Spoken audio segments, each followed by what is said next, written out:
దిగిపోతాడు. మేము బాగుపడాలంటే ఇంకా 40 సంవత్సరాలు అవుతుంది. ఈ లోపల ముసలాళ్ళు అయిపోయి మేము చచ్చిపోతాం, మా పిల్లలు కూడా బాగుపడకుండా పోతారు. ఇది అవసరమా?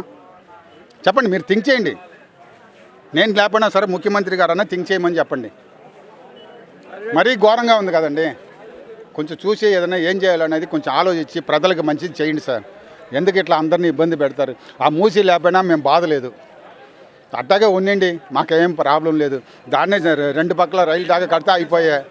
ఇల్లు ఎందుకు వద్దు మేడం, మాకు డెవలప్మెంట్ వద్దు, మాకు డెవలప్మెంట్ వద్దు. ఇన్ని రోజులు ఎలా ఉందో అలా ఉంటే చాలు.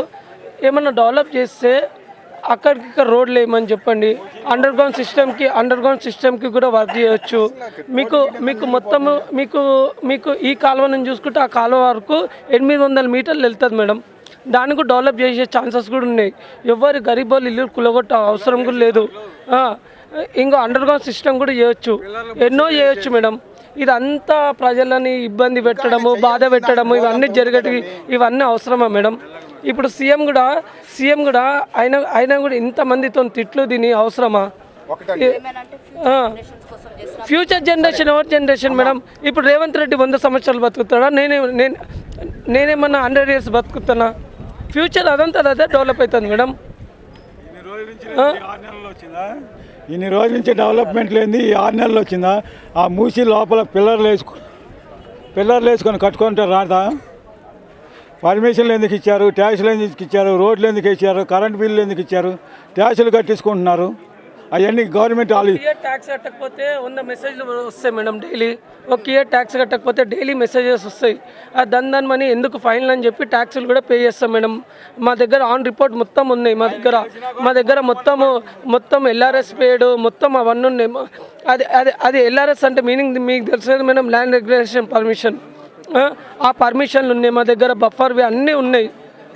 మాకు అన్నీ అయిన తర్వాత మేము అన్నీ సొంతంగా చేసుకున్న తర్వాతనే దగ్గర 1 కోటి రూపాయలు పెట్టి జాగాలు కొనుక్కున్నాము, 1 కోటి రూపాయలు పెట్టి కన్స్ట్రక్షన్లు చేసుకున్నాము. ఆ డబుల్ బెడ్రూమ్లు ఇస్తాం మాకు అవసరమే మేడం. ఒక్కొక్క ఇంటికి 1,20,00,000 రూపాయల లోన్ ఉంది మేడం. ఆ లోన్లు ఎవరు తెరపరా మేడం? నెలకు వచ్చే వరకే 80,000 90,000 ఈఎంఐలే కట్ అవుతాయి మాకు. మా సంపాదన ఏం చేసుకోవాలి, ఇవేం చేసుకోవాలి? మేము మా ఇల్లులు కూర్చున్నా మేము లోన్లు కట్టాల్సిందే కదా మేడం. ఎంతకంటే మమ్మల్ని ఇంత బాధ పెట్టి, ఇంత నిక్రోశం పెట్టి రేవంత్ రెడ్డి ఏం మంచుకుంటాడు మేడం? మాకు బాధ కలుగుతుంది మేడం. పీక్క తింటుంది మేడం. మమ్మల్ని 2 months నుంచి బాధ పెడుతున్నారు. సర్వే అని చెప్పి కాలనీలో 3 హార్ట్ అటాక్ ఈ టెన్షన్తోనండి. వాళ్ళు అసలు నిద్రే పోతలేరు వారం రోజుల నుంచి. ఇల్లు పోతుందని చెప్పంగానే వాళ్ళకి హార్ట్ అటాక్ స్టార్ట్ అయింది. వాళ్ళు 30 ఏళ్ళ నుంచి ఇక్కడే ఉంటున్నారు. సడన్గా వచ్చి మార్కింగ్ చేసి మీ రాత్రి బుల్డోజర్లు వస్తే వాళ్ళు ఎలా ఉంటారు మేడం పాపం?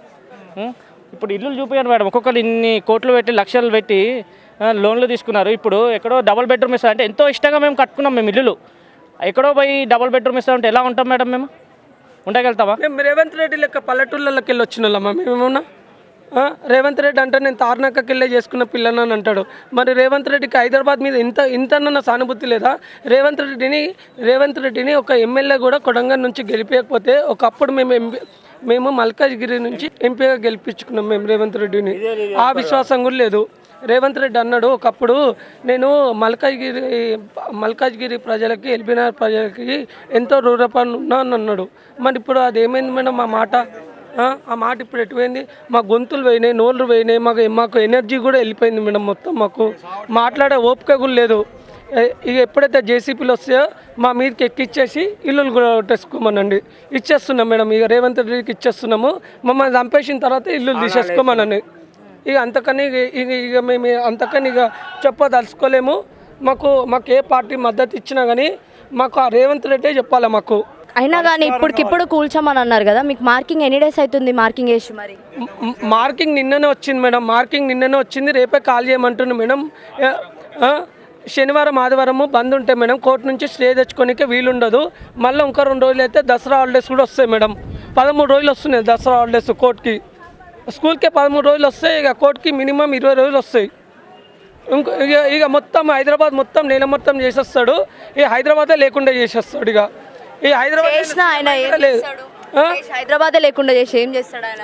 పల్లెటూళ్ళల్లో పడతాడు. మళ్ళీ ఇక పల్లెటూళ్ళలో ఏడ చెరువులలో మళ్ళీ తవ్వుతాడు. ఫస్ట్ ఫస్ట్ పెయింటర్ వర్క్ ఏదో చేసిండట కదా, అదే పని చేసుకుంటాడేమో మరిగా. ఏంది మేడం ఇన్ని బాధలు పెట్టడము, మరి టూ మచ్ అయిపోతుంది ఇది. మంచి పిల్లిని రూమ్ లేచి కొడితే కూడా పుల్ అవుతుంది అది. పబ్లిక్ తిరగబడితే ప్రభుత్వాలే కూలిపోతాయి మేడం. బ్రిటిష్ రాజ్యమే పోయింది. మల్లారెడ్డి కాలేజ్ ఏమైంది మేడం, ప్రాతిమ కాలేజ్ ఏమైంది, మళ్ళీ తిరుపతి రెడ్డి వాళ్ళ అన్నది ఏమైంది, వాళ్ళ అన్నదానికి స్టే వచ్చింది, వాళ్ళ అన్నదానికి 3 months అయింది స్టే వచ్చి, వాళ్ళ అన్నది గోడ కూడా టచ్ కాలేదు. ఇవేమో ఇప్పటికిప్పటికి నోటీసులు ఇవ్వకుండా హక్కులు కొట్టేస్తుండు. మాకు ఎవరు సపోర్ట్ లేదు, వీళ్ళు మధ్యతరగతి వాళ్ళు వీళ్ళకి ఎవరు మద్దతు ఇస్తారని ఆయన హిమ్మతు అంతే.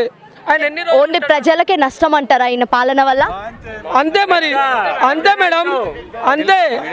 ఇంకా మీరు మధ్య వాళ్ళకే ప్రాబ్లం ఇది. నిద్రపోతలేరు ప్రశాంతంగా, ఎవరు నిద్రపోతలేదు 9 నిజంగా చెప్తున్నా. ఏ రోజు ఎప్పుడు హైడ్రా వస్తుందా అంత టెన్షన్ అవుతుంది మేడం. ఇప్పుడు ఆ తిరుపతి రెడ్డి మల్లారెడ్డి వాళ్ళు కూలిపోయినా వాళ్ళకి ఒక టెన్షన్ లేదు, వాళ్ళు 100 కట్టుకుంటారు. మాలాంటి ప్రజలు ఏడ కట్టుకోగలుగుతారు? ఇది కట్టుకోవడానికి మాకు 30 ఏళ్ళు పట్టింది. అమ్మా నాన్న వాళ్ళు అందరు కలిసి గోల్డ్ అన్నీ తూకం పెట్టుకొని మేము కట్టుకోగలిగినాం. అలాంటిది ఏడ కట్టుకుంటాం మేడం? మళ్ళీ ఇక్కడ వదిలేస్తే డబల్ బెడ్రూమ్ పోతామా? మళ్ళీ 1 కోటి రూపాయలు పెట్టి కట్టుకొని లోన్లు పెట్టుకొని 1 కోటి రూపాయలు జాకైనా మేడం, 1 కోటి రూపాయలు కట్టడానికైనాయి. 2 కోట్ల రూపాయలు విలువది 1 గంట సేపట్లో నేలమట్టం చేస్తా అంటే ఎక్కడ మేడం?